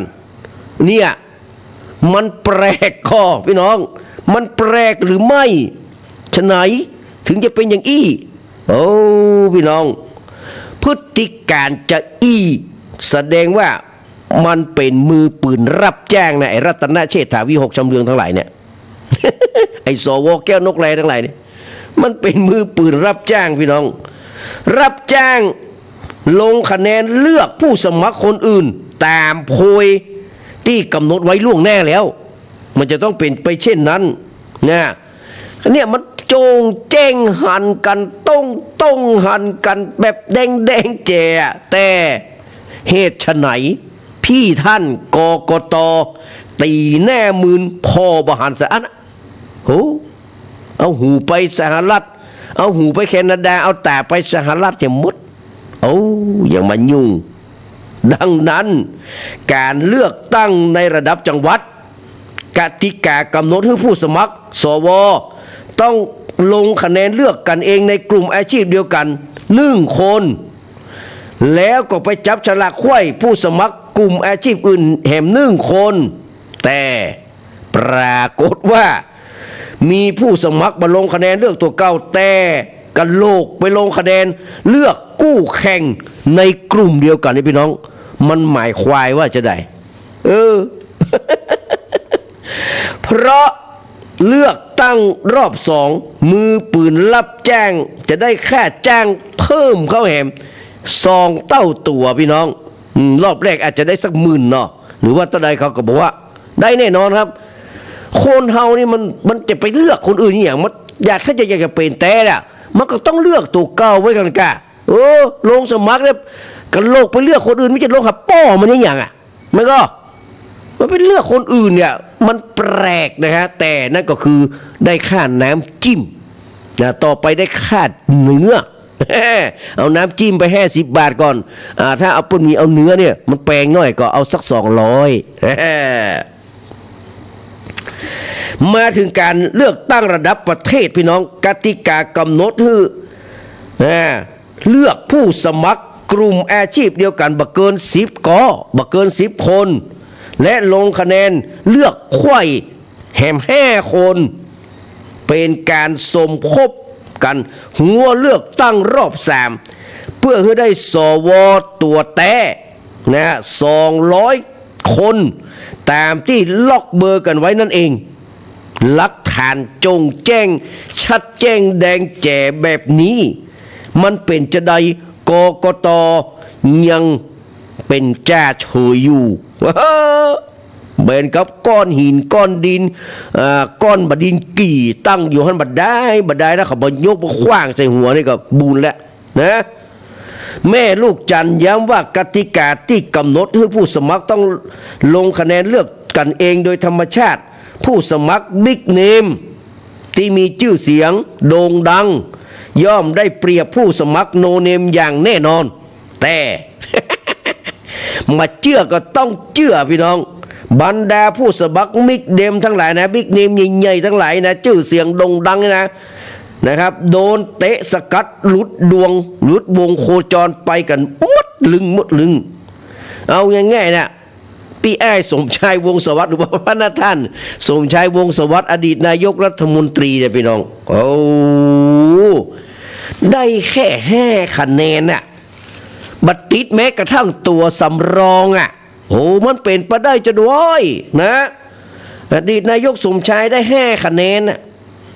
สวมรองก็ไม่ให้ติดนะครับแล้วก็ปีกบ้านไปเลย บรรดาบิ๊กเนมเต็งแฮมแม้แต่พี่แหนนิวัฒน์ทำลงบุญทรงไพศาลเนี่ยอดีตรักษาการนายกรัฐมนตรีในสมัยนายกยิ่งลักษณ์เนี่ยนะครับก่อนที่จะโดนคสช.ยึดอำนาจเนี่ยโอ้ก็ยังแบบผ่านพี่น้องรสนาโตสิตกุลอดีตสว.กรุงเทพมาถึงป้าสดสีอ่ะเฮ็ดสดเขาเนี่ย สดสีสัตยธรรมเนี่ยอดีตกกต.นี่พี่น้องแม้แต่บสมชัยอ่ะนะคนห้องอาจารย์ผมบอกห้องบสมชัยเนี่ยนะบอกห้องแน่นอนสมชัยศรีสุทธิยากรน่ะนะครับเดี๋ยวคุมดีคุมไรปปก็เสรีนะครับเสรีพิสูจน์นี่แหละครับปปกันเลยไอ้เนี่ยสองตัวเนี่ยนะครับคุมดีคุมไรบึดว่าดีบึดว่าหายบึดว่าง่ายบึดว่ายากอยู่ฮะแต่สองตัวเนี่ยนะก็มาแพนนะพี่น้องไอ้วิละส่งความคิดผู้ตรวจสอบทุจริตระดับตัวตึงเนี่ยพี่น้องและแถมหลายคนต่อหลายคนที่คาดว่าจะไปถึงดวงดาวแต่บับคานนะแม้กระทั่งรอบแรกบางคนอาจจะติดตัวสำรองอย่างนายกอย่างทนายตั้มนี่ติดตัวสำรองนั่นแหละนายตั้มที่โดนข้องคอกนี่นะครับติดตัวสำรองนะครับแต่ตัวนี้ก็คงจะโดนตัดไปแล้วล่ะเหล่านี้ทั้งหลายบูเซเลบทั้งหลายมูดังๆทั้งหลายนี่นะครับโดนเคลียร์กระเด็นแบบว่าฮักประกาศเซียนพี่น้องก็เลยเหลือผู้สมัครโนเนมมามีชื่อพังแงดขึ้นเป็นสวสีน้ำเงินเต็มสภาพี่น้องมันก็เลยเป็นสภาซอมบี้สภาฟักทัวจีซ้ายไปซ้ายจีขวาไปขวาจีหน้าไปหน้าจีหลังไปหลังจีฮือไปตายก็จะไปตายแล้วพี่น้องประชาชนจะไปมีหวังอะไรอย่างกับสภานี้พี่น้องทั้งที่ชื่อว่าเป็นวุฒิสภาเนี่ยวุฒิแปลว่าสูงนะเจริญนะเพราะของสภาสูงพี่น้องและถามว่ามันสูงกว่านั้นน่ะไปขี้ข้าพรรคการเมืองอ่ะมันสูงกว่าครับชัดเจนกว่าสวที่ท่านนายกตู่นะท่านองคมนตรีปัจจุบันเนี่ยสมัยที่ต้องยกถือชื่อผึ่งนะครับแต่มันเป็นอดีตไปแล้วที่เพื่อเลือกมากับลุงป้อมหอยนะหมู่นั้นมันยังมีภาวะวุฒิภาวะสามัญสำนึกแต่อันใดที่มันจะขัดแย้งมันอภิปรายขัดอยู่นะอันนี้นี่บอกมาปกป้องออกมาเปิ้นมาเอานี่มันสั่งแล้วใส่ไข่ของเขาได้เพราะไอ้ประธานสภาไอ้รองประธานสภามันนี่เป็นตำรวจเป็นทหารเป็นอดีตผู้ว่าเก่าเนี่ยฮะโอ้โหขี้ข้าเต็มตัวเลยอ่ะโหเกินแล้วไปอ่ะบักเก่งอกเก่งใจเพราะว่าเงินเดือนที่มันได้เนี่ยมันได้น้อยกว่าที่ไอ้เจ้านายคนปัจจุบันของมันแจกกันหรอมันได้เป็นส่วนประชาชนอ่ะมันได้หนักกว่าเงินโดนแสนไปนะแล้วก็ตั้งผู้ช่วยได้แห่ง8 คนนี่นะครับรวมถึงผู้ประจำผู้ชำนาญการประจำตัวเนี่ยพวกเนี่ยรวมกันเป็น8 ตำแหน่งนะตำแหน่งผู้ช่วยนี่ได้15,000นะต่อคนนะครับผมว่าเขาประสงค์แน่เขาส่งกระจื้อไปได้แต่เงินบัญชีเขาอ้วงตัวเก่าแน่นอนนะแล้วก็ถ้าเป็นผู้เชี่ยวชาญมีผู้เชี่ยวผู้ชำผู้ช่วยนะถ้าเป็นผู้เชี่ยวชาญนี่ได้25,000เนี่ยพี่น้องเท่ากันเลยสวนะเพราะผมเคยเป็นมาแล้วไงนะผู้ช่วยนี่นะได้เงิน15,000กับ25,000รวมกัน8เรียกก็คือหลายแสนอยู่นะครับแต่ว่ามันน้อยกว่าที่เจ้านายคนปัจจุบันเนี่ยครับเจ้านายสีน้ำเงินเนี่ยเป็นคนแจกฮือนะครับมันก็เลยต้องฟังเจ้านายสีน้ำเงินเพราะฉะนั้นสำนึกนะครับมันน้อยกว่าสว250 คนที่เลือกนายกประยุทธ์เป็นนายกตอนนั้นด้วยซ้ำไปครับพี่น้องอันนี้นี่ถ้า DSI นะครับทำได้อย่างนะครับกรรมการพิเศษชุดพิเศษนะมี2-3 คนนะครับมีผบ.ตร.มีมื้อนี้หมดละมีปลัดกระทรวงการคลังปลัดกระทรวงมหาดไทยซึ่งแน่นอนครับปลัดกระทรวงไทยก็ต้องเป็นสีน้ำเงินแน่นอนนะครับบอกเกรงใจครับว่าแต่ว่าคือคุณก็เป็นลูกน้องของคุณเนี่ยที่เป็นรัฐมนตรีกระทรวงมหาดไทยนี่แหละนะฮะมันเป็นไปอย่างอื่นไม่ได้ถ้าว่ากรรมการเหล่านี้ยึกยักนะปล่อยให้กกตไม่ได้ว่ามันมีกันเนาะ มันจะไปส่งใจอย่างครับแล้วไผ่จะไปแจ้งมันก็ไม่พวกเดียวกันน่ะฮะไปพวกเดียวกันหมดนะครับแล้วไผ่กปชจะทำหน้าที่ตรงนี้มาตรวจสอบผมว่ายากนะเพราะว่าจากตอนนี้ไปเนี่ยนะครับถ้าปล่อยให้ไอ้สวสวะทั้งหลายเนี่ยครับที่เป็นจากสีน้ำเงินมาทำหน้าที่ตรงนี้เนี่ย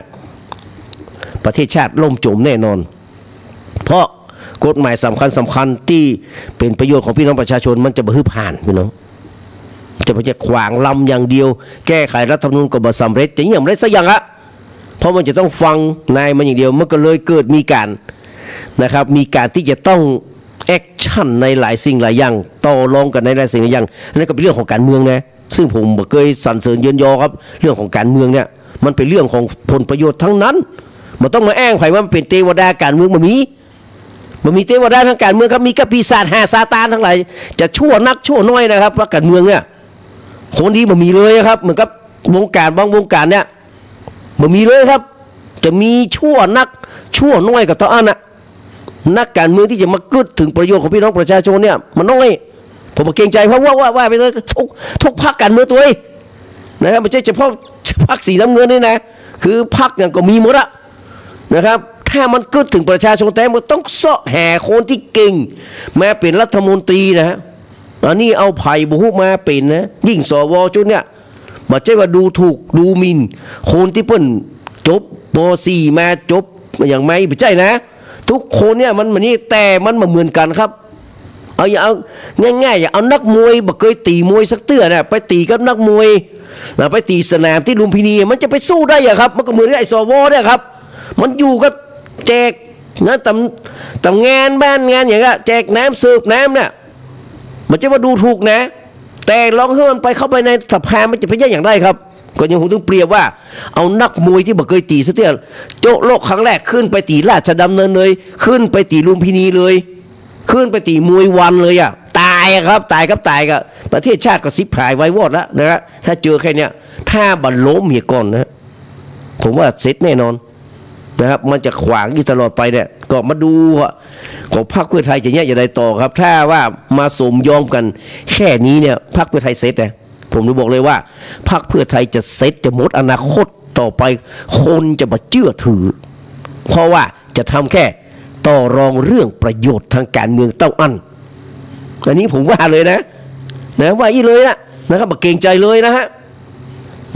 ฝากไว้เลยนะครับอันนี้คือเรื่องนะครับเรื่องของนะครับเรื่องของสว200 คนนะครับเป็นสีน้ำเงินไปแล้วจ๊ะแต่นี่คือ138 คนแต่ถ้ามารวมกันแล้วคือ185 คนขึ้นไปเลยวันนี้กำลังละซ้ำละสายละเริ่มจะละซ้ำละสายเนื่องจากว่าต้องมองหาค่ายใหม่แล้วว่าจะไปสังกัดค่ายใหม่หรือว่าอยู่กับค่ายเก่าPK มวยไทยแสนชัยยิมหรือว่าจะไปอยู่กับเฮียอย่างก็เฮียตีทีเด็ด99หรือว่าจะไปอยู่กับชาตรีสิทธิ์ยอดธงที่มวยวันพอมวยอย่างก็วันนั้นกรรมการไล่มวยแห่ยกลงพี่น้องโอ้ตีกันนะยกโบะแบะยก1ก็เคลียร์แข้งเคลียร์ขายก2ก็ทีไปทีมายก3เอากันเห็นน้อยยก4เอากันเห็นน้อยยก5ออกสวมวิญญาณติ๊กชิโร่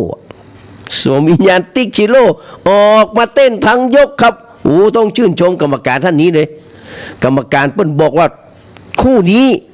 เตือนละ3 เตือนเลยนะเตือน3 เตือนละครับคู่นี้ไม่มีการตัดสินไม่ใช่ว่าไล่ลงนะครับไม่มีการตัดสินคือยกเลิกการตัดสินไม่มีการแข่งขันนั่นเองครับหน่วยเงาลูกเจ้าพ่อลงเวทีไปนะถ้าผมเป็นกับโปรโมเตอร์เป็นแต่ถ้าฮักมวยไทยแห่ยกเตะนะครับเราต้องจัดไอ้มวยขี้คานแบบนี้แล้วก็ที่สำคัญคือปี้เลี้ยงความพี่จะเตื้อโต๊ะนักมวยทีเดียวก็ไม่ได้ครับเพราะว่านักมวยก็ต้องฟังปี้เลี้ยงบอกคือเข้าคืนไปเข้าแล้วการมานี่โดนยก6แน่นอนมีอันแต่นะฮะเพราะฉะนั้นไอ้ที่สำคัญก็คือเซียนมวยกานะครับเล่นผู้เล่นการพนันทั้งหลายเนี่ยนะครับหัวหน้าคณะกาอย่างน่ะสั่งให้ถอยตึงกู้ถอยแบบบอกออกอาวุธตึงยกเลยเฮ้ยเป็นนักมวยเลยเป็นนักเต้นกันเนาะเป็นนักเต้นขอบคุณกรรมการนะครับบางเตี้ยเอากรรมการแต่ก็ยกแค่นี้กรรมการไม่ใช่คนนะครับกรรมการเป็นควายนะสมัยเถอะ กรรมการขึ้นไปเป็นควายอ่ะนักมวยมาตีกันสักหน่อยก็มาเตือนมายังปล่อยไปจนหมดแห้ยกนี่นั่นคือกรรมการมาเจ้าคนกรรมการเป็นควายนะไปอยู่บนไว้นะมันก็มีตัวโตนะมันก็เอาควายตัวนั้นขึ้นไปมัดอยู่กลางเวทีนะไอ้นักมวยก็เล่นไปร่นมา แต่กรรมการคนที่เพิ่งตัดสินวันนั้นนะโอ้สุดยอดนั่นคือกรรมการเป็นคนครับแต่ถ้ากรรมการไม่ใช่เสียงคือกรรมการเป็นควายควายนักตัวครับช่วงเนี้ยกรรมการมาดูครับมวย5 ยกบอกว่าของซึกในกระแตกเลยครับที่ถ่ายทอดทางทีวีเนี่ยมวยมารวมกันถึง3-4 คู่ที่มันถ่ายทอดเนี่ยความจริงเขาก็ได้ดูฟรีนั่นแหละครับแต่ศักดิ์ศรีของคนดูพวกก็มีหรอกเอามวยอบต.มาตีเนี่ยนะครับเอามวยที่ไหนเขามาตีเนี่ยขี้ยากะอย่างกาเนี่ยซ้อมพ่องไม่ได้ซ้อมพ่องละแก้ตัวรวมกันมาถึง 25,000เอามาปีกู้เอกนะฮะเอาไปกู้เอกเตะโบ๊ะแบะโลนชิวไปแล้วก็ลบละลงละถ้ากรรมการส่วนมากก็จะเป็นควายนะก็คือบอกหูเรื่องนะฮะมันลงมาก็นับเหียนับจนครบ10 เหียอันนี้ก็ล้มได้สบายวงการนี้มันก็เลยเสื่อมเหมือนกับสวดีนะครับพี่น้องมาพิษแพกแตกกันเลยนะสภาที่เขามีสภาสูงที่มีสวจากสีน้ำเงินเนี่ยครับมันจะมาทำให้ประเทศชาติดีขึ้นแน่นอนนะมันจะทำให้ประเทศชาติล่มจมลงอย่างแน่นอน1,000,000%เสียดายเงินเดือนเสียดายภาษีของหมู่เฮาที่ไปจ่ายให้พวกเนี่ยที่ไปเป็นจ่ายให้แล้วไปเป็นขี้ข้าของนักการเมืองสีน้ำเงินเนี่ยโอ้อันนี้เป็นสิ่งที่ยอมมาได้นะถ้าพรรคเพื่อไทยทำได้แค่นี้ก็ต้องมีแหมแล้วครับต่อไปอ่ะนะถ้าประชาการสักอย่างนะได้แค่นี้นะคุณก็ไปเลยครับมาดูสืบสออารมณ์สื่อครับพี่น้องนะฮะสืบสออารมณ์สื่อ จากหนังสือพิมพ์ไทยรัฐก่อนพี่น้องแล้วเราจะได้ในเรื่องของนี่แหละครับของคุณธานินทร์ไกรวิเชียรนี่แหละพี่น้องที่ผมจั่วหัวไว้ตั้งแต่เริ่มต้นพี่น้องนะครับก็พระบาทสมเด็จนะครับพระเจ้าอยู่หัวทรงพระกรุณาโปรดเกล้าโปรดกระหม่อมพระราชทานพระบรมราชานุเคราะห์ในงานศพนายธานินทร์ไกรวิเชียรปจป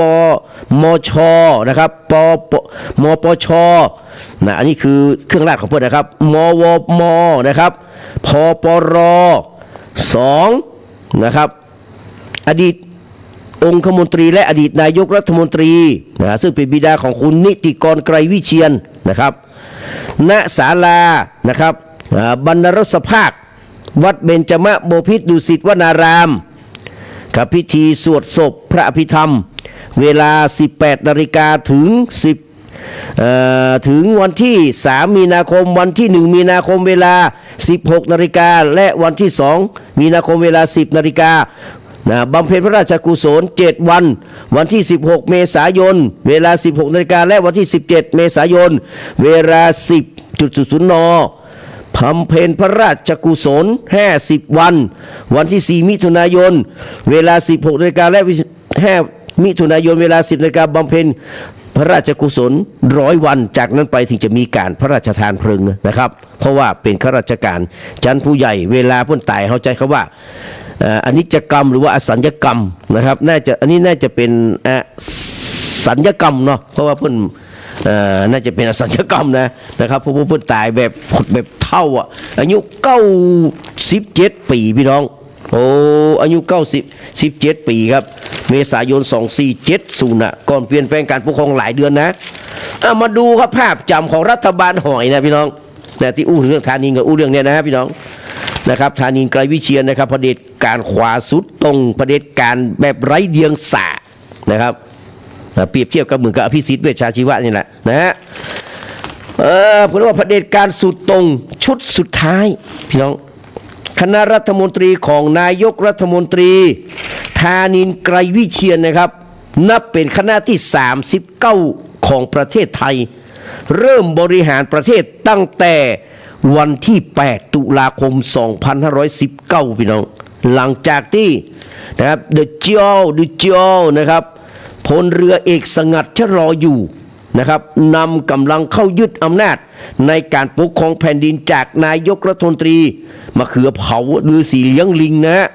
หม่อมราชวงศ์เสนีปราโมทหัวหน้าพรรคประชาธิปัตย์นะและเป็นนายกรัฐมนตรี ในช่วงที่มีนักศึกษาเข้าไปแล้วมีการ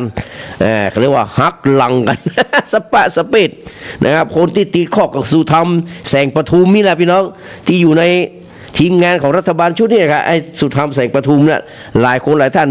แม้แต่ก่อนหน้านั้นนี่ก็มีคนตีไว้ก่อนละนะฮะธานินนะครับเปรียบเทียบคณะรัฐบาลของตัวเก่าว่าเสมือนเนื้อหอยหรือว่าตัวหอยซึ่งมีเปลือกที่แข็งแกร่งอันได้แก่คณะทหารภายใต้การนำของพลเรือเอกสงัดชลออยู่คอยปกป้องคุ้มครองความจริงและพี่น้องอยากที่ทราบนะครับมันไม่ใช่พลเรือเอกสงัดชลออยู่อันนี้เป็นแค่ตัวชูเป็นตัวเชิดคนที่แท้จริงก็คือพญาอินทรีเกรียงศักดิ์ชมนันบอกไว้เลย1,000,000%นะครับตามที่ผมได้เรียนมาประวัติศาสตร์มานี่คุกคีตีโมงตั้งแต่ปีละออนนะฮะเนี่ยอันนี้ครูยามหนาวเนี่ยครับครูผู้ชื่อออกไปอู้หน้าห้องครูอู้เรื่องเนี้ยเพื่อก็ถามว่าครูเธอไปหูได้จะใดผมว่าแม่ผมบอกคือ แม่ผมเรื่องเก่งการเมืองมันน้อยนะพี่น้อง ผมแม่ผมบอกคือครับ แม่เธอนะเต้กะแม่นะครับแม่เธอเป็นรัฐมนตรีไงนะมาใช่ครับเพิ่นบอกให้ผมก็ว่าอย่างเงี้ย ยามหนาวเนี่ยจะไปออกห้องนะครับเพราะฉะนั้นผมรู้เรื่องการเมืองมาตั้งแต่อายุน้อยๆละนะครับไม่ต้องมาเถียงผมเรื่องการเมืองเนี่ยนะฮะผมว่าเก่งที่ไหนสุดยอดที่ไหนมากระจ้างเลยครับผมที่มันยอมการเรื่องการเมืองเนี่ยนะครับ เป็นที่มาของการตั้งฉายาครับหรือว่าเรียกห้องรัฐบาลของตัวเก่าว่าเป็นรัฐบาลหอยตั้งแต่วันนั้นเป็นต้นมาพี่น้องในการดำเนินนโยบายบริหารประเทศชาตินั้นพี่น้องรัฐบาลถือว่าเนี่ยพี่น้องผีคอมมิวนิสต์มันแห้งนะต่อจากสลิดต่อจากถนอมอย่างมาเนี่ยนะครับผีคอมมิวนิสต์มันแห้งปลูกได้ทุกเมื่อ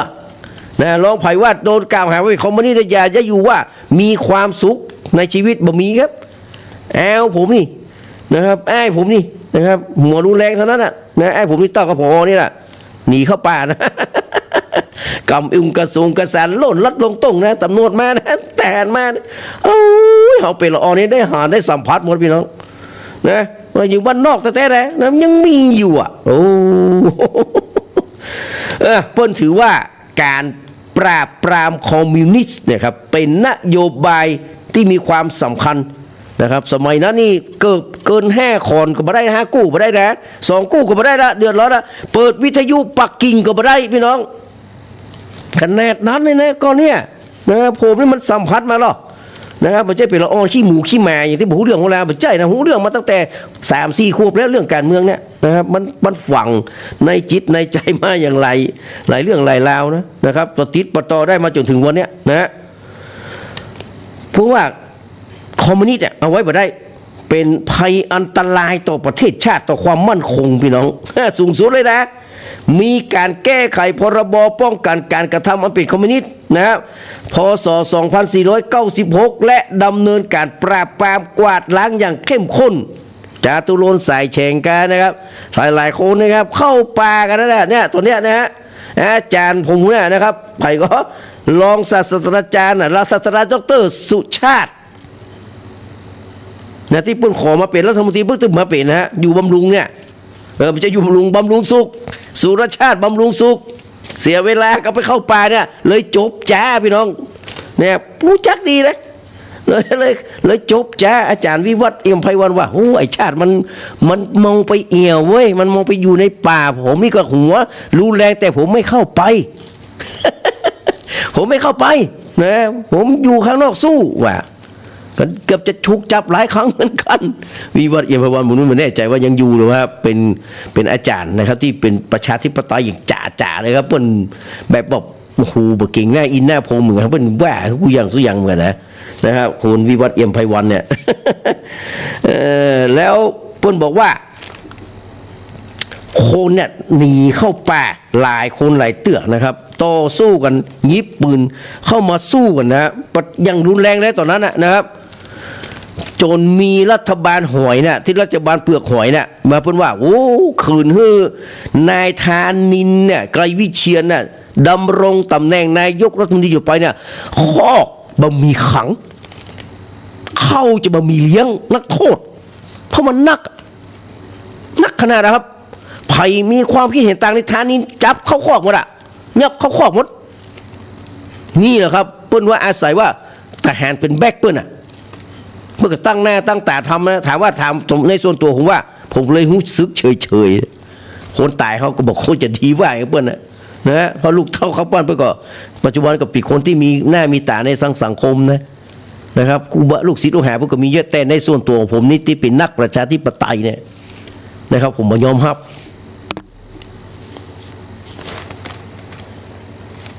ดังนั้นพี่น้อง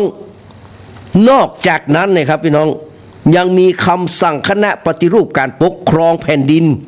ฉบับที่22ฮืออำนาจเจ้าพนักงานฝ่ายปกครองและตำรวจอย่างกว้างขวางคือวิญญาณของสลิดธนรัตน์ปีเข้ามาสิงสู่ในร่างของธานินทร์ไกรวิเชียรอย่างเต็มตัวแล้วนะฮะมีอำนาจให้เจ้าพนักงานเนี่ยอย่างก็ได้ครับไม่อย่างก็ได้การจับกุมแค่สงสัยแค่หันมาตีพูดเฮ้ยไอ้นี่น่าเหมือนคอมมิวนิสต์เฮ้ยเงียบเลยนะไปจะอันเต้นะครับไปจะอันเต้นะใครยิงก็ยิงนะผมไปนั่งจอมเบสนะครับนั่งจอมเบสอะเป็นชอบละออนอะเป็นน้องจอมเบสอะนะมันมีแหมคนหนึ่งเพื่อนเป็นนักศึกษาปีอย่างสักอย่างนั้นนั่งแหมฟังหนึ่งอะได้ยินเสียงปั๊มเลยอะวะลงน้ำบึ้มล่องล่นลูดปีกแบนอะเรียบร้อยนี่คือพรบนะครับที่ออกในสมัยนั้นนะครับควบคุมตัวได้ขึ้นบักเกิน30 วันจากนั้นนะครับถ้าบุคคลนั้นนะครับเป็นที่ต้องสงสัยว่าจะเป็นภัยต่อความมั่นคงนี่นะต่อประเทศชาตินะยับเลย แล้วก็มีรายงานว่าภายใต้คำสั่งเนี่ยมีคนที่ถูกยับในข้อหาเป็นภัยสังคมกว่า 2,000 คนในช่วงระยะเวลามาถึง1 ปีอย่างที่ผมบอกว่าถ้าขืนขึ้นนายธานินทร์คนนี้เนี่ยนะครับเผด็จการไร้เดียงสาแบบสุดๆเนี่ยครับเป็นนายกรัฐมนตรีแห่งต่อไปก็คือคอกจะมามีที่ใส่เข้าจะมีที่กินมามีกินนะฮะยิ่งสมัยนั้นเข้ายากมากแปลงอยู่นะอย่ามาเลี้ยงนักโทษมาเลี้ยงมูที่มหันตางเนี่ยครับมันย่อมสร้างความลำบากให้กับรัฐบาลอย่างแน่นอนนะฮะนอกจากนั้นในเรื่องของสื่อในการข้อคิดข้อเขียนคอรัมนิกอย่างต่างๆเนี่ยพี่น้องสมัยนั้นนี่มีการออกคำสั่งคณะปฏิรูปการปกครองฉบับที่42ที่เรารู้กันว่าปล2เนี่ยปล42เนี่ยคือปฏิรูปเนี่ยคณะปฏิรูป42คือปีออกมาในฉบับที่42เนี่ย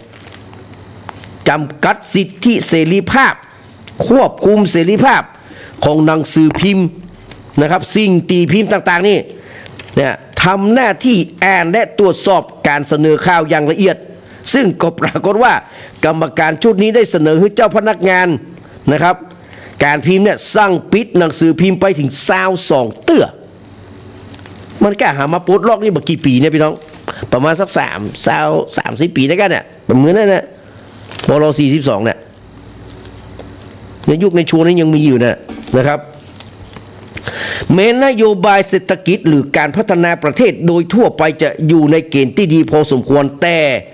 จากการที่นโยบาย3 ประการแรกได้สร้างแรงต่อต้านนะครับที่ไหนมีการข่มเนาะว่าที่ไหนมีการเต็กย่อมมีการต่อต้านมีการฝืนนี่ไหมน้องท่านก็ขนาดเอาบะหินไปวางในตามที่แง่เนี่ยครับหน้าแรงมันอาจจะมีปัญหาแต่พอหน้าฝนมามันงอกขึ้นมาแล้วลองเปิดบะหินขึ้นมามันปุ๊บขึ้นมาทันทีเลยฉันได้ก็ฉันนั้นในสมัยนั้นนะพี่น้องโอ้โหนะฮะนโยบายการปราบปรามต่อต้านรุนแรงโดยเฉพาะปราบปรามคอมมิวนิสต์นะสุดยอดครับมีการอันนี้สื่อที่ลงข่าวไปเลยบ่ได้นะครับ เรียบร้อยเลยปิดนะฮะจนเป็นเหตุที่นโยบายด้านพัฒนาเศรษฐกิจไปบ่ได้ครับเพราะว่ามันติดนี่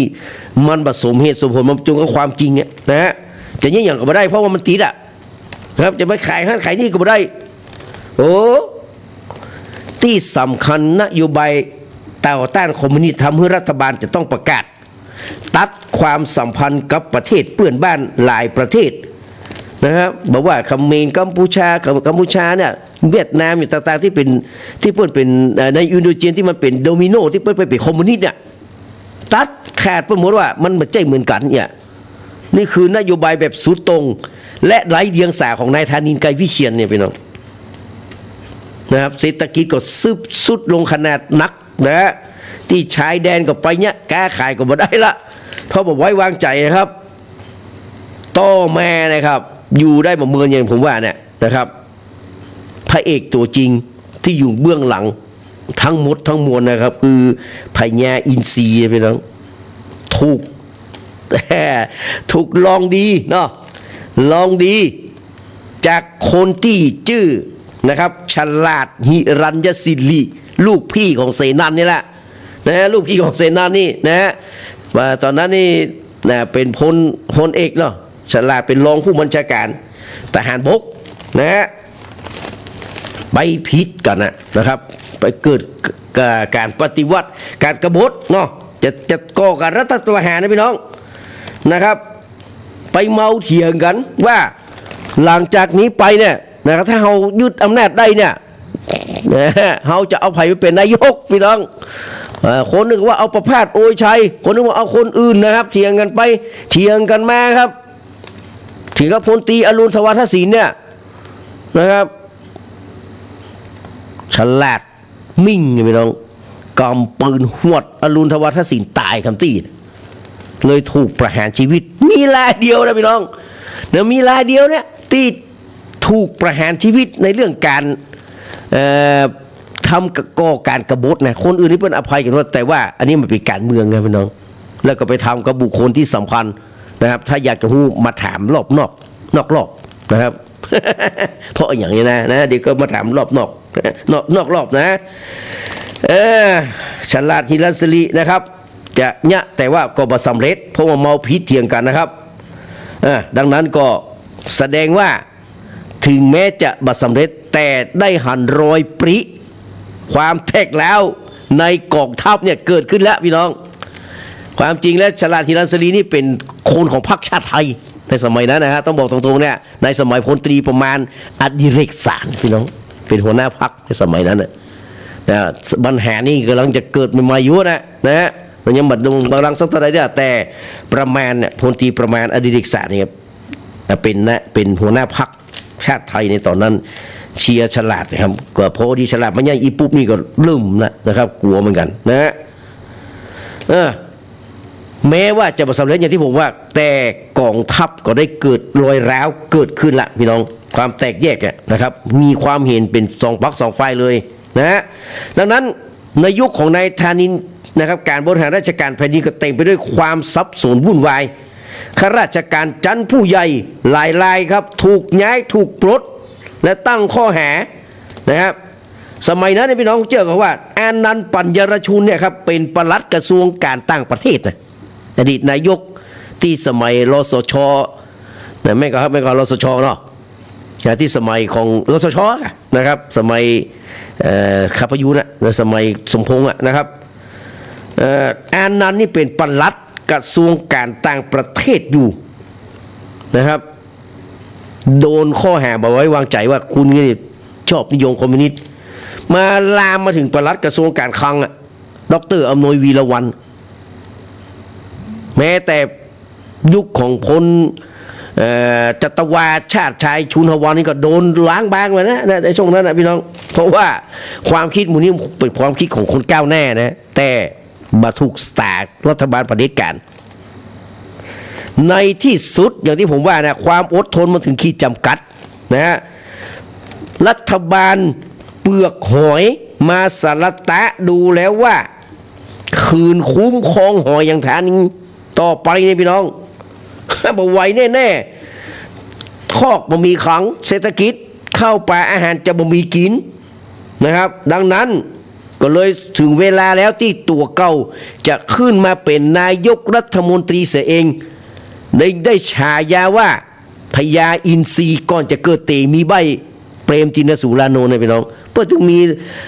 ฉายาของนายกแต่ละคนตั้งแต่มันพญามโนปกรณ์นิติธบาเป็นต้นมาจนถึงมาเบียวเนี่ยบอกว่านายกวิ่งจะฉายาอย่างนะว่าจะขยับจะมานะพญาอินทรีเตมีใบนะแล้วก็ไม่มีปัญหาก็ มาถึงชาติชัยไม่มีปัญหานะครับเพื่อจะคล้องจองกันนะตอนนั้นผมก็ไม่ได้สนใจว่าฉายาของแต่ละคนเป็นจะใดนะแต่ผมจำ3 คนเนี่ยนะครับพญาอินทรีเตมีใบไม่มีปัญหา นะครับดังนั้น ถึงเวลาที่พญาอินทรีนะครับอย่างเกรียงศักดิ์ชมานันท์ขึ้นมาเป็นนายกรัฐมนตรีคนใหม่พี่น้องทุกสิ่งทุกอย่างก้อยๆนะครับปรับตัวให้ดีขึ้นปิดฉากรัฐบาลหอยซึ่งเข้ามาบริหารประเทศชาติได้ปีกับ12วันปีที่กับ12วันพี่น้องถ้าคืนต่อไปนี่เรียบร้อยประเทศชาติก็จะเซาะที่ไหนบะปะแล้วพี่น้องมันจะล่มจะจมด้วยนโยบายแบบสุดตรง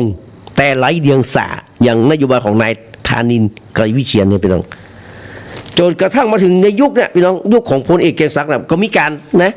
เพื่อนก็มีการนะครับเพราะมันมีเหตุการณ์6 ตุลา 19เหมือนกับครับฆ่ากันยังกล่าวหาว่าเป็นคอมมิวนิสต์เป็นอะไรวะที่เวียดนามของเป็นยวนเนี่ยนะครับเป็นยวนเป็นอันนั้นเป็นอันนี้นะครับฆ่ากันแต่งกันข่มขืนกันอย่างถ้าทำอย่างบดีบางงามหลายอย่างนะครับเพื่อนสืบสวนว่าใกล้ถึงจะตัวต้นต่อละเกรียงศักดิ์บอกว่ามีประโยชน์เขาแม่อันนี้ก็เห็นหน่อยจบเลยพี่น้องก็เลยซอกหาตัวการเรื่อง6 ตุลา 19มาแปะแม้จะหูแต่ทำอะไรไม่ได้พี่น้องนี่คือประเทศไทยพี่น้อง ดังนั้นครับถ้าเรามองย้อนปิกไปนะครับในอดีตแม้1 ปี12วันของรัฐบาลหอยจะเต็มไปด้วยความสับสนวุ่นวายดังที่ผมว่ามาแล้วนะครับแต่ก็มีบางอย่างที่มันเป็นประโยชน์พี่น้องต่อประเทศไทยคือแค่จะมีอย่างเดียวละนะครับคือการใจนโยบายตกขวาตกขอบไร้เดียงสาเนี่ยและเผด็จการสุดตรงนั้นนะครับเป็นสิ่งที่คนไทยทั้งหลายบอกว่าจะเป็นพวกนิยมอนุรักษ์ขวาหรือว่าหัวก้าวหน้าซ้ายนะครับฮับบัดได้พี่น้องบัดสามารถจะฮับได้นะส่งผลให้การปฏิวัติรัฐประหารในประเทศไทยแม้จะยังมีอยู่แต่ผู้ปฏิวัติรัฐประหารเนี่ยในยุคหลังๆจะไม่มีใครกล้าใจนโยบายเผด็จการแบบสุดตรงก็ครับแม้แต่พลเอกประยุทธ์จันทร์โอชาที่ชื่อว่าสลิดน้อยเนี่ยใจแค่60%พี่น้องบักแก้ใจสุดตรงถึง100%เพราะมันไม่มีใครยอมรับถึงแม้จะท่านยังมาได้แต่ถ้าคนมันไม่พอใจอำนาจก็คือเหมือนกับตลาดในตอนเจ้าพี่น้องนี่คือ1 ปีกับนะครับ1 ปีกับ12วันของนะครับรัฐบาลนะครับคุณธานินทร์ไกรวิเชียรเอาเรื่องนี้ให้มันจบครับเพราะว่าเดี๋ยวเพื่อจะโยนการถ่ายทอดละถึง3 โมงนะมาสืบสออารมณ์สื่อต่อนะครับในเรื่องที่ผลไม้เป็นพิษเนี่ยพี่น้อง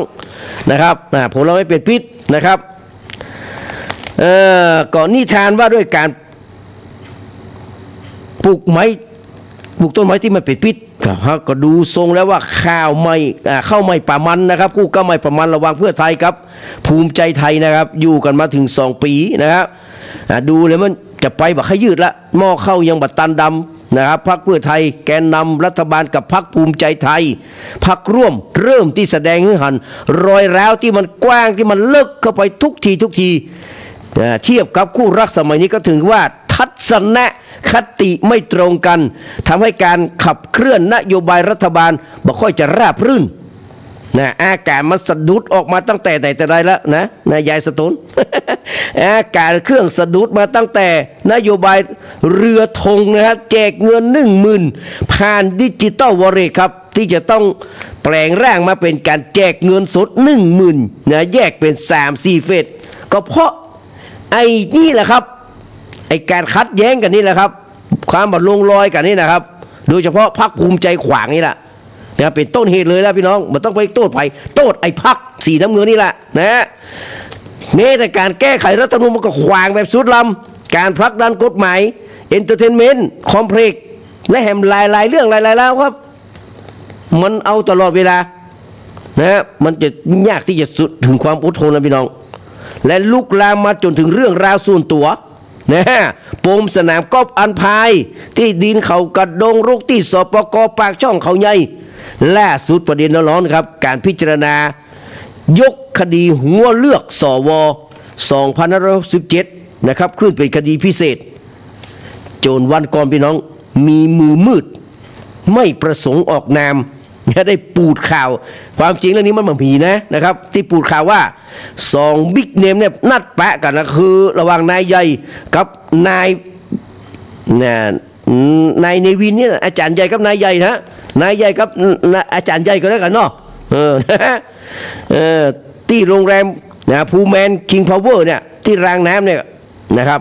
เขาก็ได้หันภาพของคุณเนวินชิดชอบและแกนนำสภูมิใจไทยทยอยเข้าไปปัก